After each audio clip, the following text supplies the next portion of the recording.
It was a calm, seemingly uneventful evening when I decided to stop by a diner for a quick bite. The air was cool, and the streetlights cast a soft glow over everything, creating an atmosphere of serene normalcy. I pulled my sleek car up to the diner, feeling a sense of comfort and routine as I prepared to place my order.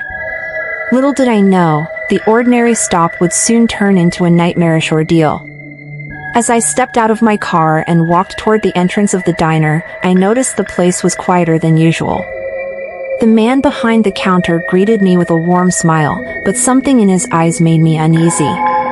Despite my growing discomfort, I brushed it off and continued inside. The moment I crossed the threshold, the man locked the door behind me. The click of the lock echoed ominously, causing my heart to skip a beat. The man's smile faded, replaced by a more serious expression. "Sorry if I made you uncomfortable," he said, his voice smooth but tinged with an unsettling calm. "I saw someone lying in your back seat as soon as you arrived. I just wanted to help." My stomach churned at his words. My mind raced, trying to make sense of his bizarre statement. I glanced back toward my car, but the thought of someone lying in my backseat filled me with dread. I turned back to him, trying to steady my voice. "I'm so sorry. I didn't realize." He gave a small nod, but his gaze remained fixed on me, making me feel like prey. "Don't worry, I'll call 911 right now. I've already locked the door so the police can get in," he said, his calm demeanor doing nothing to reassure me. As he walked over to the fryer, where an old phone lay on a desk, my sense of alarm grew stronger. His actions seemed too controlled, almost as if he was putting on a show. My instinct screamed that this was not a routine situation. The man's carefully measured movements and his dispassionate tone made it clear that something was terribly wrong. I felt a surge of panic. My mind raced with possible scenarios, each more terrifying than the last. I had to do something. I couldn't let him complete whatever plan he had in mind. The thought of my own vulnerability, trapped in the small space with someone who had already shown he was willing to lie, filled me with desperation. Without giving myself a chance to second guess, I lunged at him. My heart was pounding so hard I could hardly hear my own thoughts.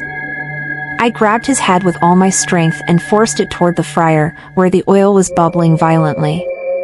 The searing heat and the sound of the oil were deafening, but I didn't falter. The man's muffled screams and the sizzling of the oil filled the air, creating a scene of chaos and horror. My hands trembled as I pulled back, gasping for breath. The kitchen was a mess of overturned trays and scattered utensils, but the immediate threat was neutralized. I stumbled away from the fryer, my mind reeling from the intensity of the moment. I knew I had to get out of there. I rushed to the door and, with a trembling hand, managed to unlock it. As I stepped outside, the cool night air hit me, and I was momentarily overwhelmed by a mix of relief and shock. The police arrived soon after, their flashing lights cutting through the darkness. They quickly took control of the scene, their questions coming in rapid succession. I tried to explain, but my voice was shaky and my thoughts still scrambled from the ordeal. They took my statement and began their investigation, piecing together the events of that night. As I watched the officers work, I couldn't help but reflect on how quickly the ordinary had turned into the extraordinary. What began as a routine stop had become a life-or-death situation. I had acted on sheer instinct, and it was that instinct that had saved me. That night was a stark reminder of how swiftly danger can emerge from the most unexpected places. It underscored the importance of trusting one's gut feelings and staying alert, even in seemingly safe environments. Sometimes, the ordinary world hides extraordinary threats, and being prepared for the unexpected is crucial for survival.